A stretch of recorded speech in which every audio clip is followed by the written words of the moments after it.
Bonjour à tous et à toutes. Aujourd'hui, je souhaite vous parler d'un sujet complexe. C'est celui du manque, ou de la peur du manque. Le manque, c'est cette sensation désagréable et tenace, d'insatisfaction, de frustration, qui colle à la peau et au cœur. Bien sûr, ici je vais exclure toutes les situations dramatiques qui sont liées à des manques fondamentaux, qui vont remettre en question la survie des personnes, comme le manque de santé, de sécurité, de liberté, de ressources essentielles. Face au manque, nous avons généralement plusieurs façons de réagir.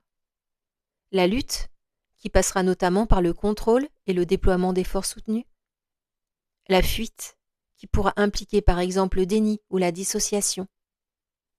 Nous pouvons aussi nous retrouver figés, sans savoir quoi et comment faire, et acter une forme de stagnation et d'abandon de soi.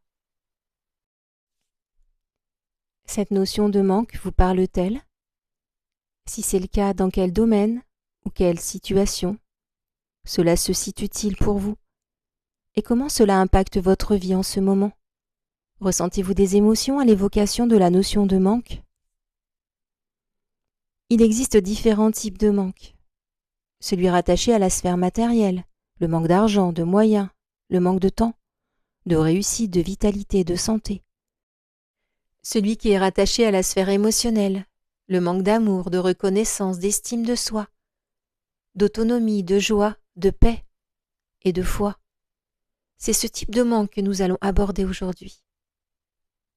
Globalement, plus on fait le focus sur le manque et plus il grandit. Il peut même devenir une sorte d'obsession, et il est sans fin. Je décide d'aller voir ce que la notion de manque réveille en moi.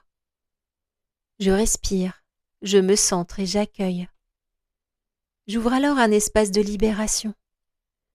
J'utilise mon regard intérieur pour scanner ce qui se passe en moi et autour de moi. Je visualise alors une grosse boule noire qui me poursuit. Elle représente ma vision du manque. Elle me fait peur et je me sens soumise à sa volonté. C'est comme si cette boule noire hurlait « Je veux, je veux, je veux » sans s'arrêter. J'ai l'impression que si je ne la nourris pas, elle va me dévorer et m'engloutir. Elle veut toujours plus de travail, de sacrifice, de reconnaissance, d'abondance, de réussite, d'énergie. Mais en réalité, elle veut toujours plus de moi. Elle est exigeante et insatiable, et je suis à son service. Car j'ai peur qu'elle me tue et me dévore. J'ai l'impression d'être prisonnière dans un cauchemar sans fin. Je me rends compte que pendant longtemps je me suis conformée à ses besoins, et je l'ai alimentée. Et puis j'ai commencé à fuir. Maintenant, elle me poursuit jour et nuit, alors je cours toujours plus vite, toujours plus loin. Je comprends que je la fuis, mais que je me fuis aussi. Je suis épuisée, alors je m'arrête et je fais face, et j'accepte les conséquences. Je m'assois et j'attends. Je me prépare à ce qu'elle m'attaque. Mais elle s'approche de moi et me dit fermement « Je ne comprends pas, tu dois me nourrir, c'est comme ça, relève-toi. Si tu me nourris pas, je vais mourir. Non, si je continue, c'est moi qui vais mourir. » Elle. Mais je ne sais pas quoi faire, ça a toujours fonctionné comme ça. Tu dois me nourrir. Jusqu'à présent, tu as toujours joué le jeu. Moi. Et pourquoi devrais-je continuer? Elle. Je suis conçue comme ça depuis toujours. J'en veux toujours plus. Si je ne grossis pas, je meurs. C'est mon programme qui est comme ça. Je ne veux plus nourrir un programme, car je me perds moi. C'est décidé, j'arrête. Elle. Comment on va faire alors? Moi. On peut discuter si tu veux. D'accord. Je lui demande. Pourquoi manques-tu de tout alors que je te nourris? Elle. C'est comme ça, je n'en sais rien. Et puis je ne suis pas là pour me poser des questions. Seule ma survie compte. Moi. Je ne veux plus nourrir ce manque perpétuel car c'est épuisant et dévalorisant pour moi. Et tu sais, ça me fait beaucoup souffrir. Mais on peut fonctionner autrement?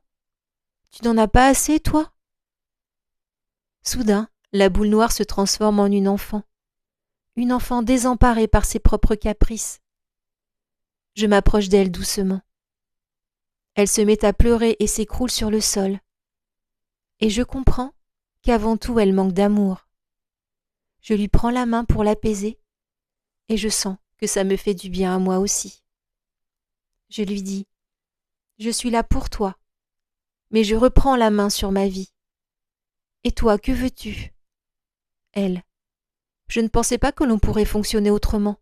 Je suis désolée de t'avoir harcelée comme ça et d'avoir été aussi exigeante. Je ne savais pas comment faire autrement.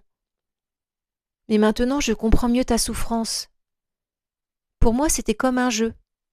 Certes un jeu cruel. J'étais la partie qui exige, qui prend et qui demande, sans jamais se remettre en question. Je me disais que cela te convenait puisque tu continuais à obéir. En réalité, je suis une sorte de tyran intérieur ? Moi, je crois que tu es cette partie de moi exigeante et perfectionniste que je ne voulais pas voir ni assumer. Mais je suis sûre que tu es bien plus que ça, et que tu peux m'aider à ton tour. Dis-moi comment. Laisse-moi reprendre la maîtrise de ma vie et prendre du repos pour que je puisse mieux me connaître. Oui, bien sûr. Et toi, que voudrais-tu faire ? Elle. Moi aussi je veux plus d'autonomie. Je veux voir le monde, prendre le temps de me découvrir. Mais je ne sers plus à rien si je fais ça. Moi. Faisons un pacte. Tu pars quelque temps, et si j'ai besoin de toi, je t'appelle. Et si tu veux me parler, envoie-moi un souvenir agréable et je comprendrai. Elle. Mais on se reparlera ? Moi. Oui, j'aurai besoin de toi pour mes projets, mais ce sera à ma manière. Elle. D'accord, je serai contente de t'aider. Avant de partir, je lui donne une pierre verte, une aventurine, et je lui dis qu'elle l'accompagnera dans ses voyages. Elle me remercie et s'éloigne doucement en me disant « Je suis heureuse que tu aies posé ces limites et que tu te priorises. » Je comprends mieux maintenant et je me sens plus forte et apaisée.